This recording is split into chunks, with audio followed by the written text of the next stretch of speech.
আসসালামু আলাইকুম রাহমাতুল্লাহ। সুপ্রিয় শিক্ষার্থীরা, আশা করি সবাই ভালো আছো। আজকের অনলাইন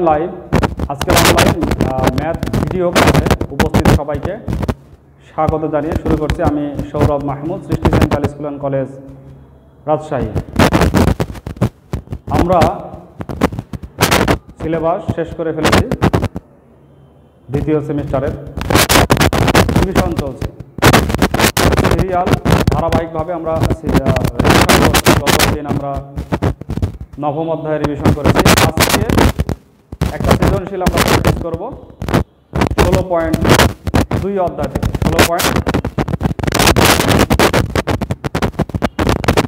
16.2 কি আছে? পরিমিতি আছে, এবং এখানে সেই পরিমিতিগুলো আছে যেগুলো চতুর্ভুজ এবং বহুভুজ সম্পর্কিত।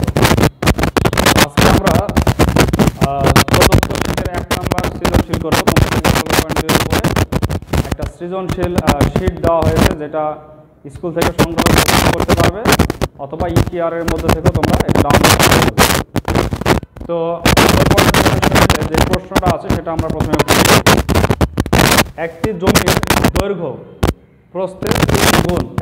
দৈর্ঘ্য প্রস্থের কয় গুণ? 3 গুণ।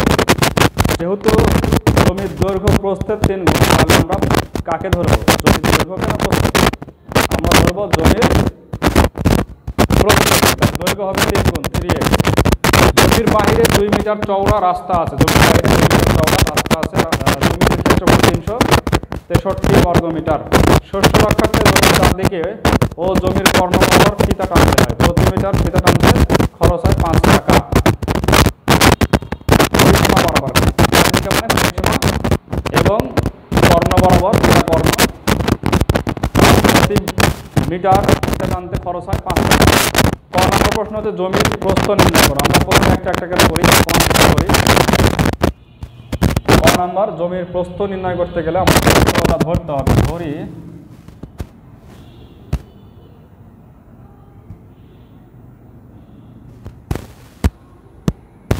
জমিটির প্রস্থ হচ্ছে x মিটার। অতএব জমিটির দৈর্ঘ্য কত হবে? দৈর্ঘ্য 3 গুণ হবে। এখানে বলা আছে প্রস্থের 3 গুণ জমির দৈর্ঘ্য, এটা হবে 3x মিটার। অতএব জমিটির ক্ষেত্রফল, এই দুটা গুণ করলে হবে 3x² বর্গ মিটার। 3x² বর্গ মিটার। প্রশ্ন মতে 3x² ইকুয়াল টু, আমরা দেখি যে এখানে ক্ষেত্রফল কত দেওয়া আছে? 363 দেওয়া আছে। তাহলে এটা ইকুয়াল টু হবে 363। তাহলে এখান থেকে x² ইকুয়াল টু 121। অতএব x ইকুয়াল টু এটাকে রুট করলে হবে 11। অতএব জমির প্রস্থ 11 মিটার। এটা হচ্ছে আমাদের ক নম্বরের অ্যান্সার। আমরা পেয়ে গেছি জমির প্রস্থ হচ্ছে 11 মিটার। একেবারে সহজ বিষয়, এটা মনে রাখতে হবে। জমির প্রস্থ আমরা কত পেলাম? 11 মিটার। এরপর আমরা যাচ্ছি খ নম্বরে। খ নম্বরে কি বলা আছে? রাস্তার ক্ষেত্রফলের সমান ক্ষেত্রফল বিশিষ্ট বর্গক্ষেত্রের বাহুর দৈর্ঘ্য নির্ণয় করো। তো বর্গক্ষেত্র হবে কার ক্ষেত্রফলের সমান? রাস্তা। রাস্তা কোথায় পাবো? রাস্তা কোথায় আছে? উদ্দীপকে আমরা খুঁজি। জমির বাহিরে 2 মিটার চওড়া রাস্তা আছে। জমির বাহিরে আছে রাস্তা। এটা অনেকটা এরকম হবে। এই ভেতরটা আছে জমি, একটা 11 আর 3 11 33, 11 আর 33। জমির বাহিরে আছে 2 মিটার চওড়া রাস্তা। তো রাস্তার ক্ষেত্রফল কিভাবে বের করতে হয়? রাস্তার ক্ষেত্রফল বের করতে হয় রাস্তা বাদে ক্ষেত্রফল আর রাস্তা সহ ক্ষেত্রফল। রাস্তা বাদে এবং রাস্তা সহ ক্ষেত্রফল, তাহলেই বের হয়ে যাবে রাস্তার ক্ষেত্রফল। তো আমরা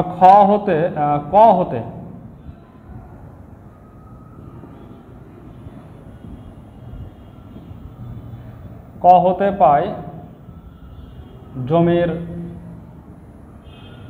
প্রস্থ হচ্ছে 11 মিটার এবং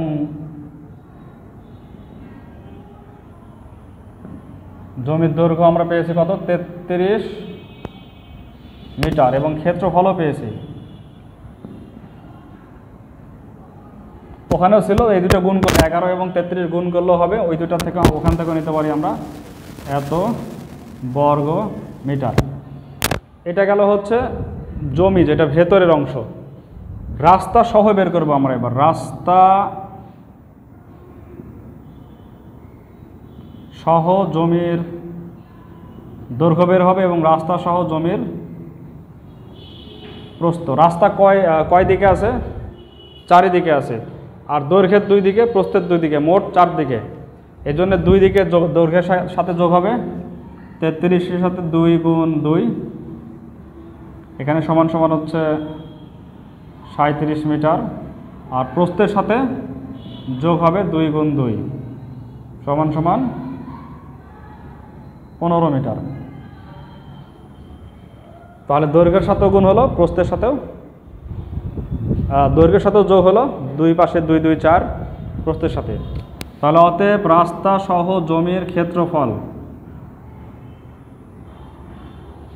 এই 37 গুণ হচ্ছে 15 ইকুয়াল টু 5 7 35-এর 5, হাত থাকে 3, 3 5 15 আর 7 22 আর 3 25,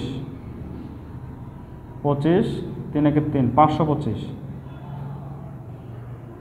ক্ষেত্রফল হচ্ছে 525।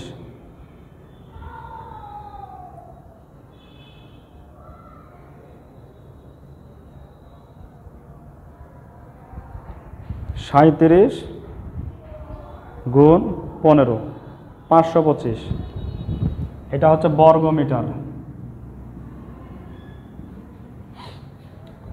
এই দুটো বিয়োগ করলে আসবে, অতএব রাস্তার ক্ষেত্রফল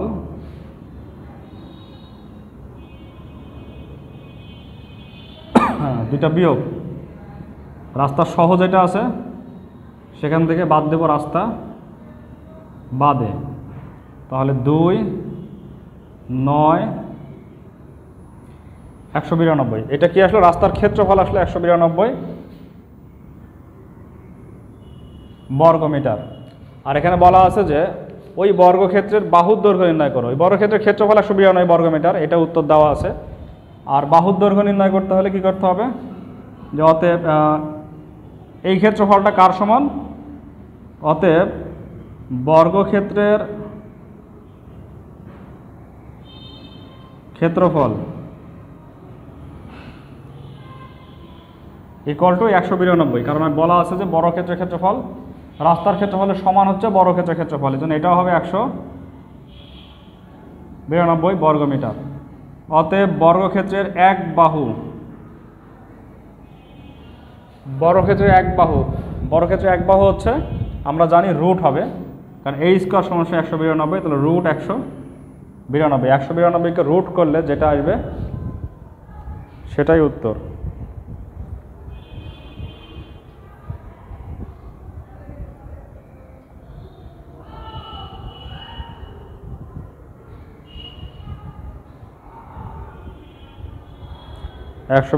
রুট 13.86, এটা আসবে হচ্ছে 13.86 মিটার প্রায়। এই হচ্ছে খ নম্বর অঙ্ক হয়ে গেল, বুঝতে পারছো আশা করি সবাই। এরপরে আমরা আসছি গ নম্বর অঙ্ক।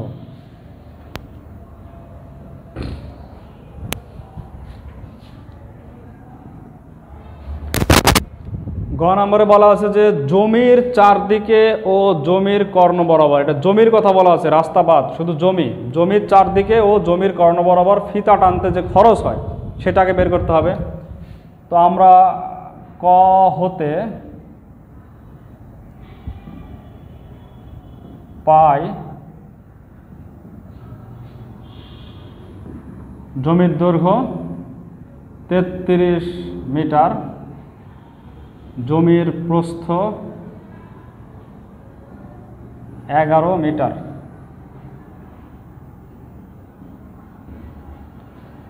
অতএব জমির পরিসীমা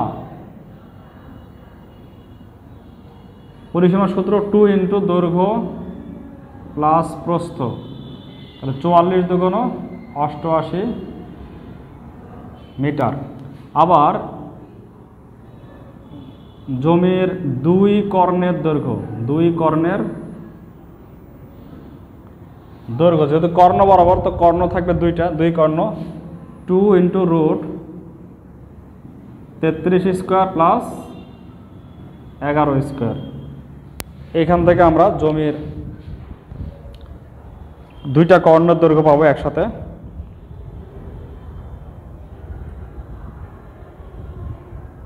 তো একটা কর্ণের দৈর্ঘ্য যেটা আসে সেটা প্রথমে আমরা লিখছি 33 স্কোয়ার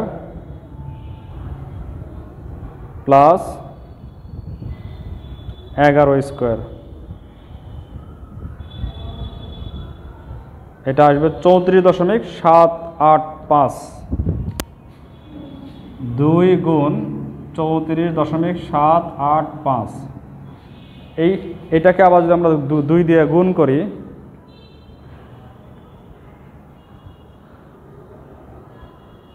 (69.57) এটাও মিটার। এখন প্রতি মিটারের জন্য কয় টাকা খরচ হয়? ফিতা টানতে 5 টাকা খরচ হয়। তাহলে পরিসীমা বরাবর ফিতা টানতে খরচ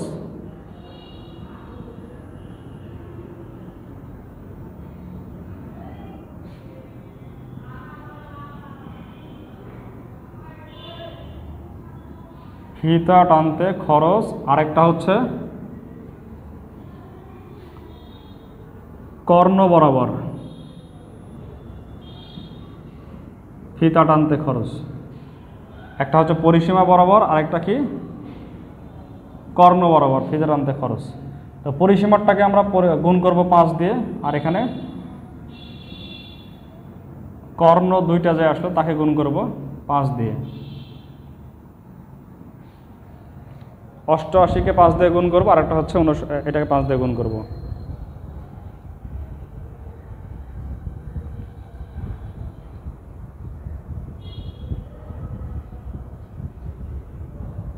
তাহলে কত আসবে?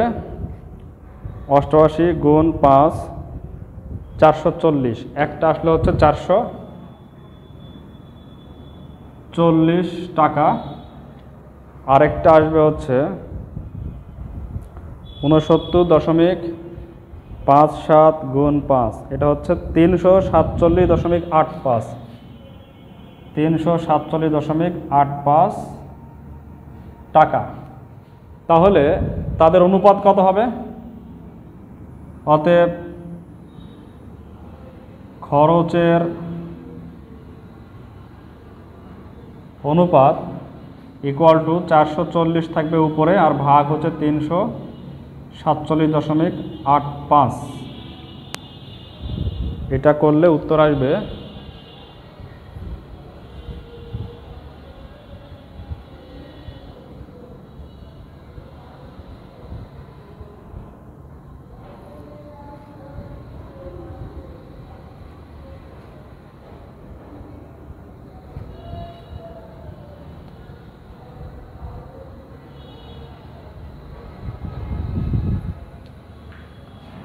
1.265। এইটাকে আমরা লিখতে পারি, এটা ইস্টু হচ্ছে 1 আকারে আমরা লিখতে পারি, এত ইস্টু এত। আমরা এটা কিভাবে করলাম? জমির 2 কর্ণ ধরে করলাম। কিন্তু যদি জমির 1 কর্ণ হয়, যেমন এখানে শীটে যে উত্তরটা লেখা আছে এটা আসলে জমির 1 কর্ণ ধরে করা আছে। তো জমির যদি একটা কর্ণ ধরি তাহলে এখানে 2 দিয়ে গুণ করার দরকার নাই, এখানে দরকার নাই। এখানে এসে এটা ডবল হবে, 1 কর্ণ ধরলে